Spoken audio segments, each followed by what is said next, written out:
शरद पूर्णिमा का पर्व 16 अक्टूबर को देश भर में धूमधाम के साथ मनाया जाएगा। इस दिन चंद्रमा अपनी 16 कलाओं से युक्त होता है और मां लक्ष्मी की विशेष पूजा की जाती है। इसके अलावा शरद पूर्णिमा का श्री कृष्ण के साथ विशेष संबंध है। ऐसा माना जाता है कि इस दिन भगवान श्री कृष्ण ने 16,000 गोपियों की इच्छाओं को पूरा करते हुए उनके साथ महारास किया था।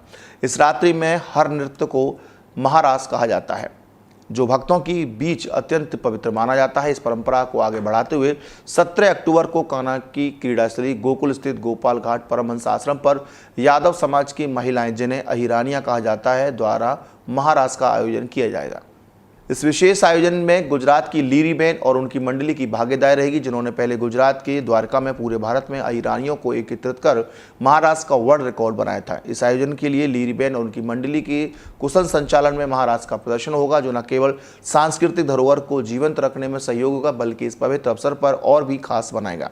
यह आयोजन धार्मिक और सांस्कृतिक दृष्टि से अत्यंत महत्वपूर्ण है। इस आयोजन को लेकर के मंगलवार को कार्यक्रम में आयोजक महिलाओं के द्वारा एक पत्रकार वार्ता आयोजित की गई, जिसमें कृष्ण जन्मोत्सव शोभायात्रा समिति संस्था प्रहलाद यादव, राष्ट्रीय यादव, ममता यादव, शैली यादव, रति यादव, इंजीनियर प्रीति यादव, पुष्पा यादव, अंजू यादव आदि महिलाओं ने कार्यक्रम की जानकारी दी। किस तरीके का आयोजन किया जा रहा है, आखिर इस तरीके के उद्देश्य का क्या रहा?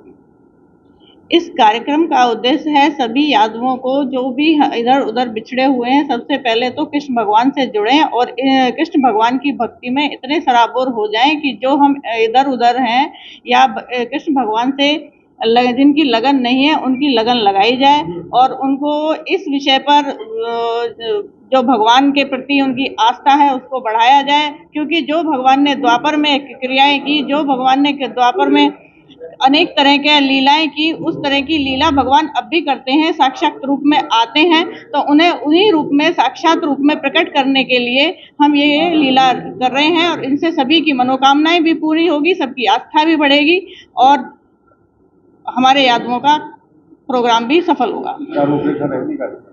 कार्यक्रम की रूपरेखा यमुना पूजन से शुरू होगी, फिर कृष्ण भगवान का आह्वान होगा, फिर उसके बाद जलपान होगा, जलपान के बाद फिर भजन कीर्तन और प्रवचन होंगे, उसके बाद फिर दीपदान आरती।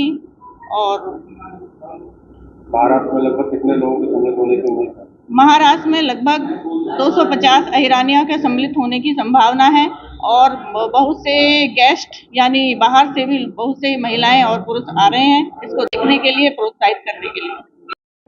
देर का होगा सर, ब्रजराज का कार्यक्रम 17 अक्टूबर शरद पूर्णिमा के दिन हमारा कंफर्म है और सुबह इसका जो कार्यक्रम है वो हमारा सुबह 7 से 9 यमुना पूजन का कार्यक्रम है। सबसे पहले श्री यमुना महारानी के पूजन के साथ कृष्ण भगवान को याद करके उनको यहाँ बुलाया जाएगा। सुबह 9 बजे से 11 बजे महारास यानी भगवान कृष्ण का आह्वान है, जो कि हमारे साथ वहाँ उपस्थित होंगे। एक अद्भुत क्षण के साथ, एक अद्भुत पल के साथ हम सब उपस्थित होंगे वहाँ पर।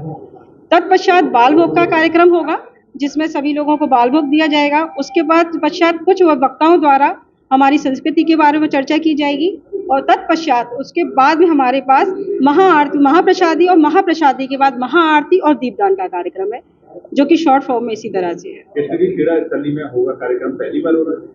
हाँ सर, ये प्रोग्राम जो है हमारे ब्रज में पहली बार होने जा रहा है। इससे पहले द्वारका में हुआ है। एक प्रयास है कि जो द्वारका थी, उनकी कर्म स्थली थी, उन्हें दोबारा से उनके गोकुल, उनकी लीला स्थली पर बुलाया जा रहा है, जो कि आह्वान के द्वारा बुलाया जा रहा है उनको, भगवान कृष्ण को।